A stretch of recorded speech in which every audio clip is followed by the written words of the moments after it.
Mysterious and magical, powerful and majestic, the Sepik is one of the world's greatest and most fascinating rivers.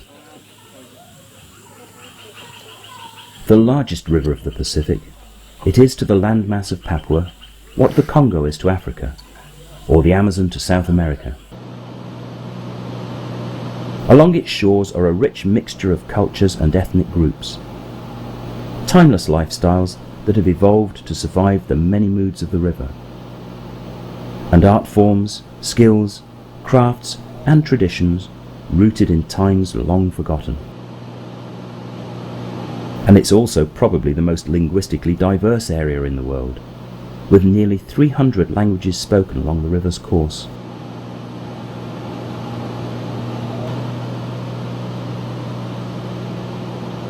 Stretching well over 1,000 kilometres from the Bismarck Sea to the snow-capped equatorial mountains of the central Papuan chain, the Sepik is navigable for most of its course, winding down through the plains like a huge brown coiling serpent.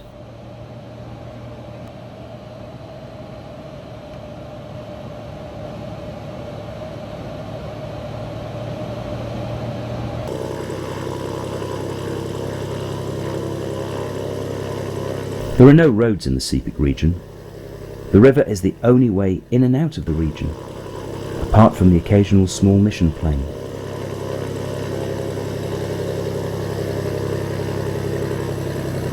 So there's only one way to explore the middle and upper reaches of the river, and that's from a first-class seat on a motorised dugout canoe.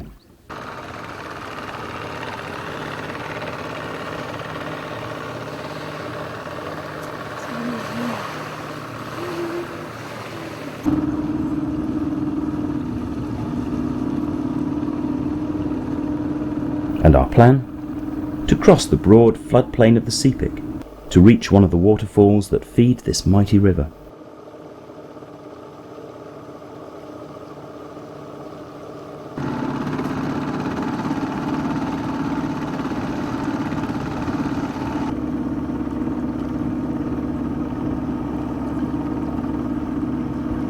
The Middle Sepik is regarded by many as the cultural treasure store of Papua New Guinea.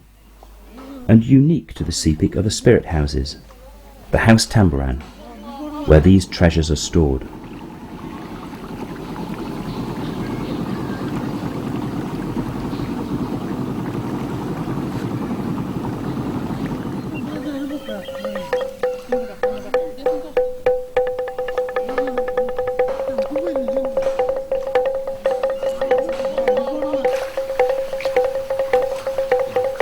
Though its pilings are in the floodwaters, inside the house are a kaleidoscope of artifacts, carvings, statues and masks, each with a history and each with a story to tell.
Every village has its own unique traditions and style.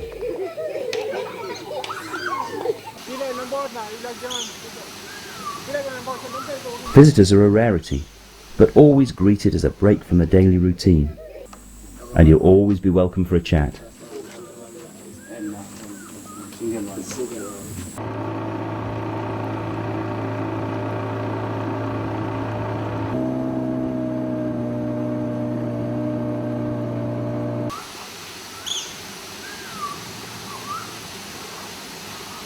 The river is the region's highway.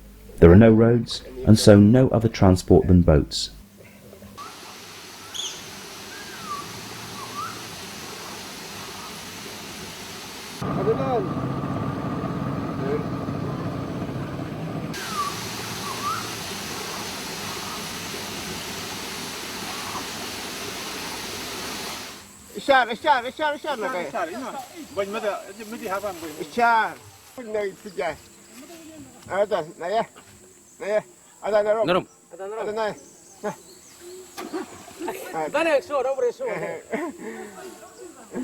The whole life of the region flows along the river.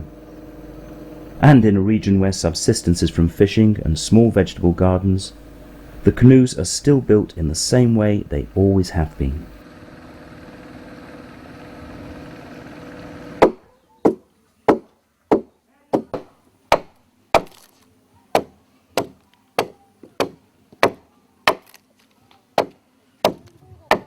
It's a skill passed down from father to son.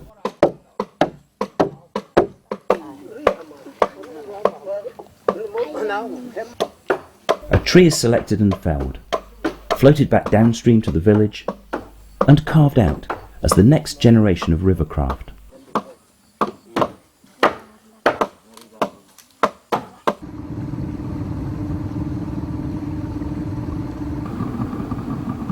The wetlands are rich in wildlife.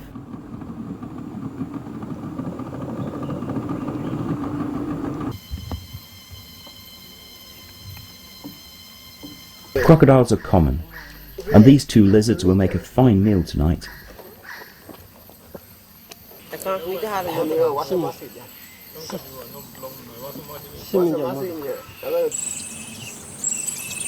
What appears at first to be a flock of birds is in fact far from being that.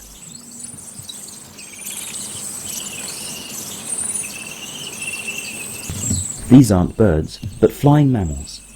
A whole flock of bats disturbed by our arrival.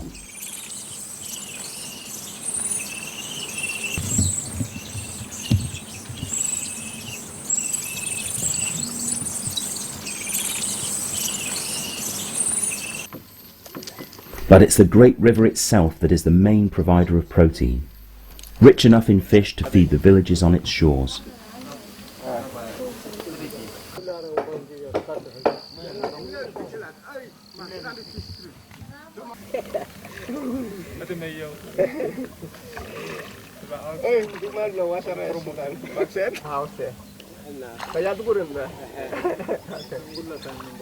With the river regularly overspilling its banks, the people here live in a permanent semi-aquatic state.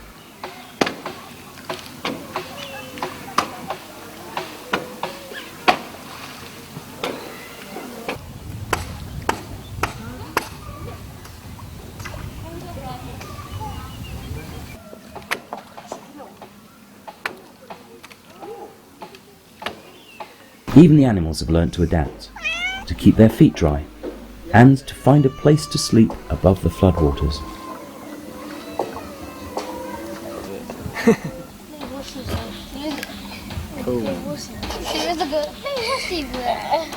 And there's still always time to relax and enjoy one of the few luxuries that are available in this region, chewing a beetle nut.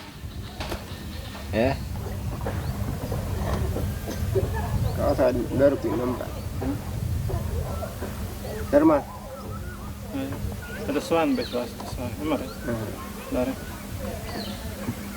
Every village has its own traditions, skills and crafts.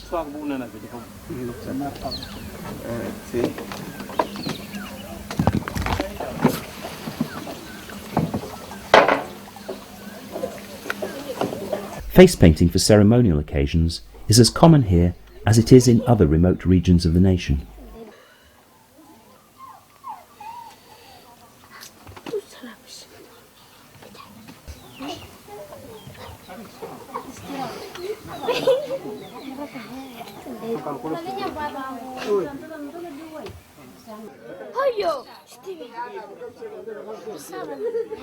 Some villages specialize in making billams, the brightly colored woven fiber bags that are used throughout the country.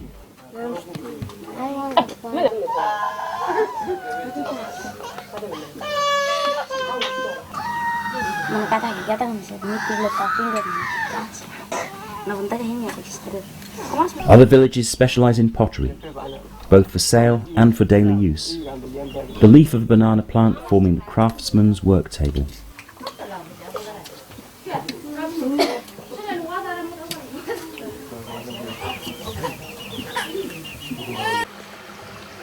And the daily skill of fishing. Throw your spear upstream and catch it as it drifts back past you, hopefully with a fish impaled on its prongs.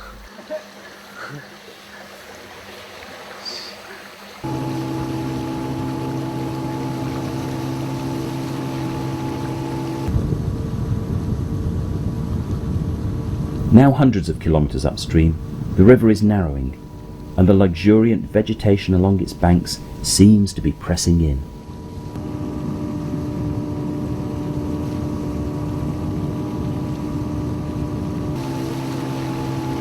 But even in these higher reaches of the river are more spirit houses, and their treasure store of local art.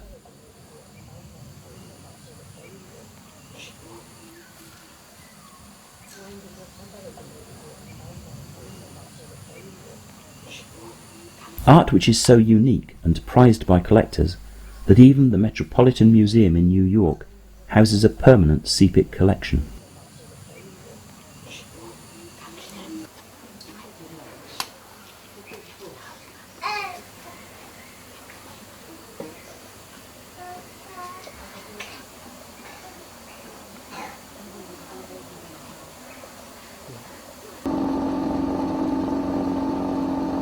In the huge, shallow floodplain, the waters flow slowly, but it's an area that we have to cross to get to the foothills from which the river flows.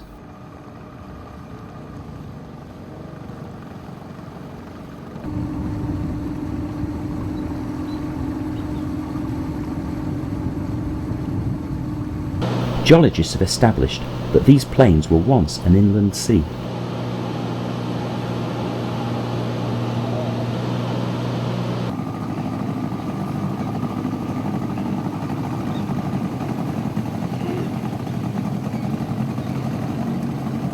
This is the home of the floating islands, huge clumps of soil and grass that have broken off from the bank and float free.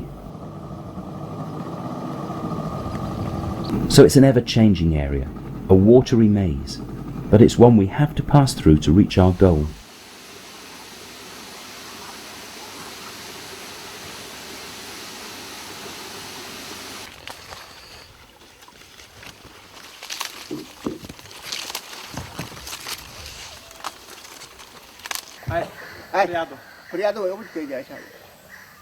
Progress becomes slower, but eventually we get through the swamp to the foothills, and to one of the many waterfalls feeding this giant spiritual river.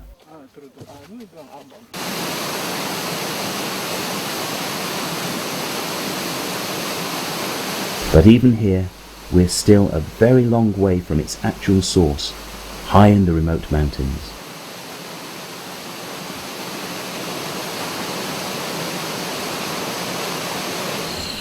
Meanwhile, the timeless flow of life on the mighty Sepik sees the end of just another day.